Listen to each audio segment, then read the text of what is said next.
कहानी सुनाना और ध्यान से सुनना। हाँ, ठीक है मेरी बाबू। कहानी का नाम है ठीक है बाबू। सुनाओ। आज गधे की कहानी। किसी गांव में गरीब व्यापारी अपने गधे के साथ रहा करता था। व्यापारी का घर बाजार से कुछ दूरी पर ही था।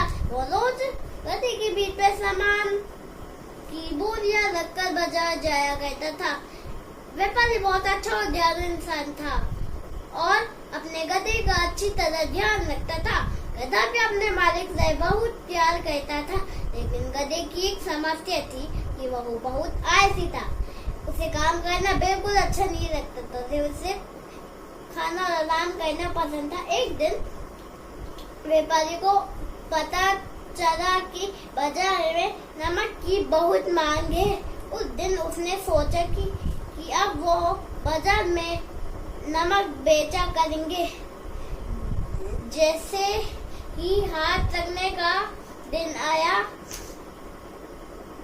व्यापारी ने नमक की 4 बोरियां गधे की पीठ पर रख दी और बाजार जाने के लिए तैयार की। व्यापारी गधे के आलसीपन के बारे में जानता था, इसलिए गधे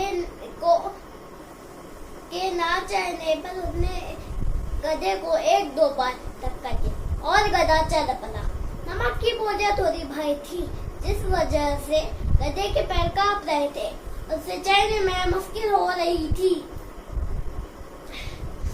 किसी तरह गधे को धक्का देते हुए व्यापारी उसे आधे रास्ते तक ले आया। व्यापारी के घर और बाजार बीच एक नदी बहती थी, जिस पुल की मदद से पार करना पड़ता था। गधा जल्द ही नदी पार करने के लिए पुल पर चला। कुछ दूर चल उसका पैर फिसल गया और वो नदी में गिर गया। गधे को नदी में गिरा देख व्यापारी घबरा गया और हड़बड़ाते हुए तैरकर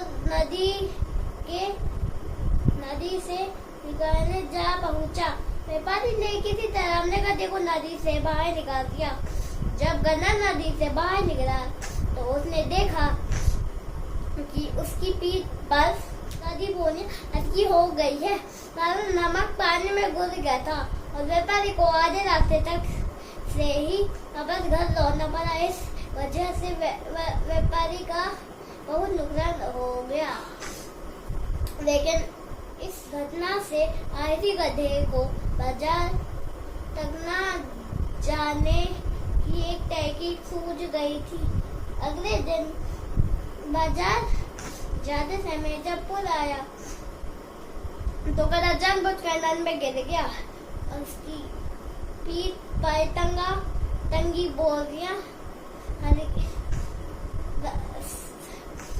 बोरियों में सारा नमक पानी में घुल गया।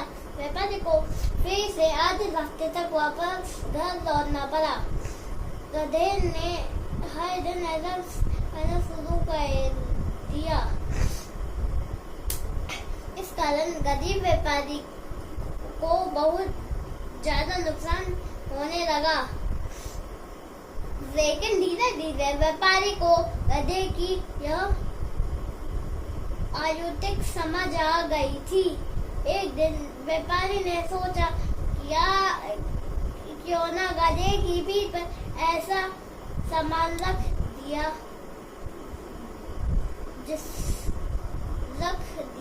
जिसका वज्रपात में गिरने दुगना हो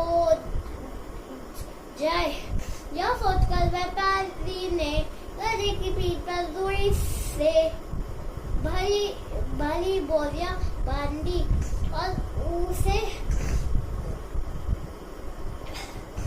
लेकर बाजार की ओर चल पड़ा। जैसे ही पुल आया, गधा रोज की तरह नदी में गिर गया, लेकिन आज उसकी पीठ पर ज्यादा वजन कम नहीं हुआ, बल्कि और बढ़ गया। गधा इस बात को समझ नहीं पाया। ऐसा अगले से 2 से 3 तक होते रहा। व्यापारी गधे की पीठ पर रुई से भरी बोरियां बांध देता और पानी में गिर गिरते ही उसका वजन दुगना हो जाता। आखिरकार गधे ने हार मान ली। गधे को अब सबक मिल चुका था। चौथे दिन जब व्यापारी और गधे को बाजार के लिए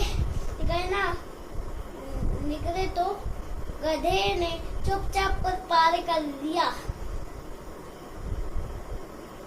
उस दिन के बाद गधे ने कभी भी काम करने में आलस नहीं दिखाया और व्यापारी के सारे नुकसान की धीरे धीरे भरपाई हो गई। कहानी की सीख। बच्चों, ऐसी गधे की कहानी में यह सीख मिलती है कि अपने कर्तव्य को पालन करने में कभी भी आलस नहीं दिखाना चाहिए। साथ ही व्यापारी की तरह सही समझ और सूझबूझ से किसी भी काम को आसानी से किया जा सकता है। Thank you.